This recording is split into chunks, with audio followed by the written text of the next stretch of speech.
ایک شہر میں دو میاں بیوی رہتے تھے۔ ان کی کوئی اولاد نہیں تھی۔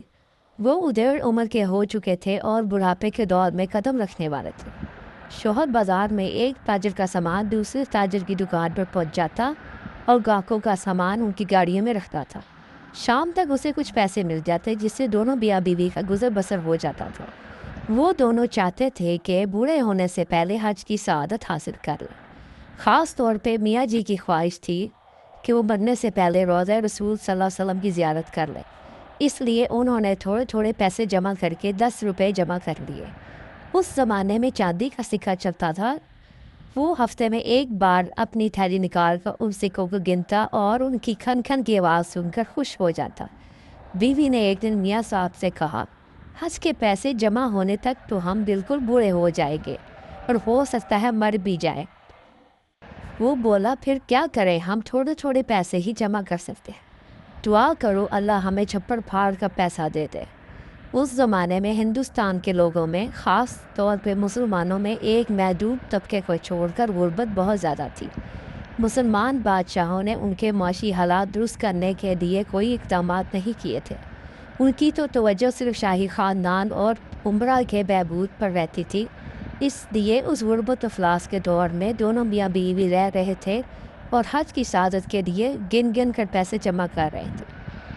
ایک دن ایک فقیر نے ان کے دروازے پہ آ کر صدا دی، اے مائی، اللہ کے نام پہ دے، اللہ تجھے 1 کے 10 اور 10 کے 100 دے گا۔ اس وقت شوہر گھر نہیں تھا۔ بیوی نے جب فقیر کی صدا سنی تو اسے خیال آئے کہ کیوں نہ وہ گھر میں رکھے ہوئے 10 روپے اسے دے دے اور پھر انہیں 100 روپے مل جائیں گے اور اس طرح ان کے حج پہ جانے کا بندوبست ہو جائے گا۔ وہ سیدھی سادی عورت تھی اور اس نے فقیر کی بات پر بھروسہ کر لیا۔ وہ جلدی سے اندر گئی اور سکوں والی تھیلی لے کر باہر آ گئی۔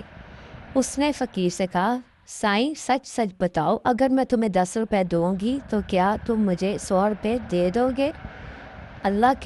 وہ بولا، اللہ کے نام پر دو گی تو اللہ کے فضل سے ضرور دیں گے، 1 کے 10 اور 10 کے 100۔ فقیر نے اسے دعا دی اور دلاسا دیا اور عورت نے پیسوں والی تھیلی فقیر کے حوالے کر دی۔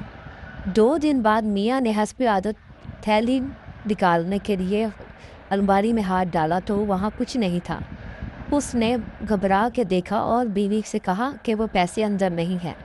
بیوی بولی، پیسے اندر ہوں گے بھی نہیں کیونکہ وہ تو میں نے فقیر کو دے دیے ہیں۔ میاں نے کہا، کیوں دے دیے اس کو؟ بیوی بولی، فقیر کہہ رہا تھا کہ اللہ کے نام پر دو گے تو 1 کے 10 اور 10 کے 100 ملیں گے۔ شوہر بولا، تو کیا تم نے اس کی بات پر یقین کر لیا؟ بیوی بولی، ہاں، میں نے یقین کر لیا۔ یہ سننا تھا کہ میاں غصے سے بولتا گیا۔ اس نے اپنے پیر سے جوتا نکالا اور 10 جوتے بیوی کو لگا دیے اور بہت دیر تک غصہ کرتا رہا اور بیوی کو بتاتا رہا کہ اس نے یہ پیسے کتنے مشکل سے جمع کیے تھے اور اب نہ جانے کب جا کے اتنے پیسے جمع ہوں گے۔ اس کے بعد جب بھی اسے 10 روپے کا خیال آتا وہ اٹھتا اور بیوی کو جوتوں سے مارنا شروع کر دیتا اور کہتا، تیری کھوپڑی میں بھیجا ہی نہیں ہے، بھوسا بھرا ہوا ہے۔ اس بات کو 3 مہینے گزر گئے۔ جوتے کھاتے کھاتے بیوی کا برا حال ہو گیا۔ پھر ایک دن یہ ہوا کہ ایک چور کہیں سے 1000 روپے کی سکھی بھاگتا ہوا آ رہا تھا۔ اس نے آ کر پولیس سے بچنے کے لیے تھیلی ہوا میں اچھال دی۔ وہ تھیلی اتفاق سے میاں بیوی کے صحن پہ آ کر گر گئی۔ اگلی صبح اذان پر بیوی نماز کے لیے آئی تو صحن میں اس نے وہ کالی سی چیز پڑی ہوئی دیکھی۔ اس نے دیکھا تو وہ ایک تھیلی تھی۔ جب اس کو کھولا تو وہ حیران رہ گئی، اس نے بہت سارے چاندی کے سکے تھے۔